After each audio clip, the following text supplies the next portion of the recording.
A lot of things get augmented by technology over the years, but part of the allure, I think, of stained glass is that it hasn't really changed since the medieval times.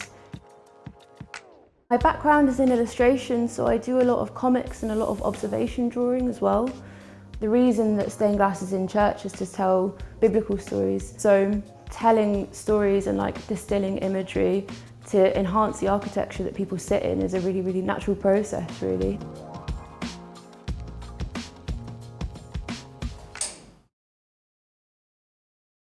My name is Tessa McKenzie. I am a stained glass artist and illustrator living in Glasgow. I think people often have two experiences of stained glass when they're growing up, so either from a church or from a pub, and mine was definitely from the pub. My mum's a musician, so whenever we'd go out to her orchestra rehearsals on a Friday night, often you get dragged to the pub after. And it was my first experience of seeing stained glass in real life, something that I could touch. And as a kid, you get drawn to pockets of light, I think, and seeing how it refracts and bounces off people's faces. So a lot of my adult life was spent working in pubs and clubs, and I suppose to occupy the boredom, I would draw customers. So eventually I kind of wanted to execute those drawings. So I started collecting all these bottles after a shift and would take them home, and I wanted to melt them down. So I started binging YouTube techniques. That's when the process got really addictive, and I carried on.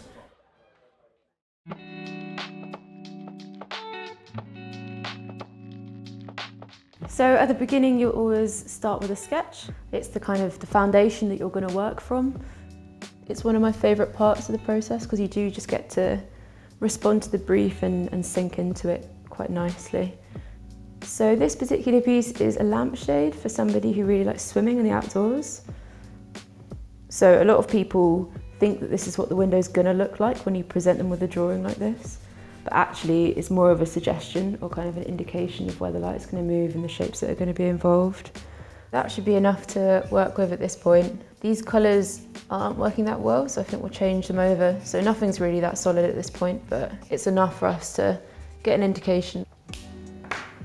We're scaling up the original sketch without the colour. I'm using a pen that has the same width as the heart of the lead. This is where the translation of how the glass behaves comes into play.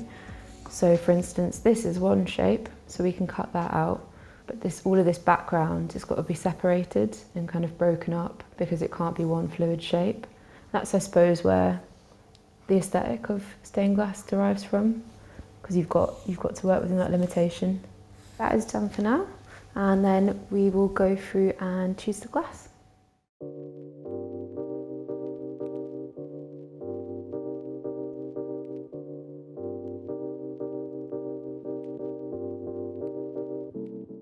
So I'm going to focus on this square up here. You use this little glass cutter, which has got a bit of a diamond edge to it, to kind of roll across the glass, which basically makes a score which you can just break.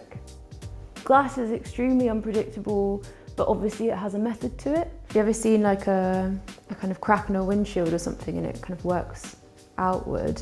Because it wants to follow the easiest path.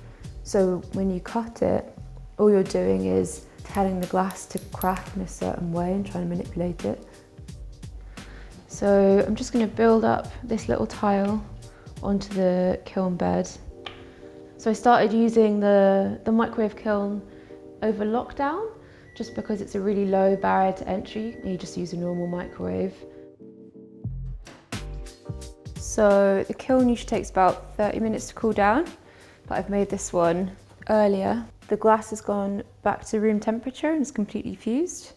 And what we want to do, because we're putting it back into a grid, we want to shave off the perimeter. This is the ground edge here. You can see it's become really rough, and then you've got the smooth fused edge here. So this is what we're looking for. We can then apply a copper foil tape before we solder it together, which will allow each piece of the glass to stick together. So this is the last piece, and it goes just there. So now I'm just going to build a jig to start soldering. So we're just going to tin the end of our soldering iron with a bit of lead, which makes it quite nice and shiny. So use the end to melt it. And at this point, all you want to do is just make sure that everything is connected so it's not going to move about. At this stage, once all the solder's done, it's pretty rigid. And all of the solder is obviously silver. So we're just going to dye it black so it looks a bit older or like more antique. So all that's left to do now is clean it. And once that's done, the panel will be finished. And I think it's going to be used within a lampshade.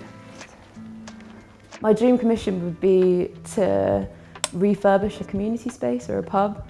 But the tricky thing is with stained glass is that because the raw material itself is so expensive, you do end up working for people that have like a little bit more expendable income. So it'd be nice to be able to democratise that and kind of allow more people to enjoy it, because I think you have a better time when you're in a space that's better crafted.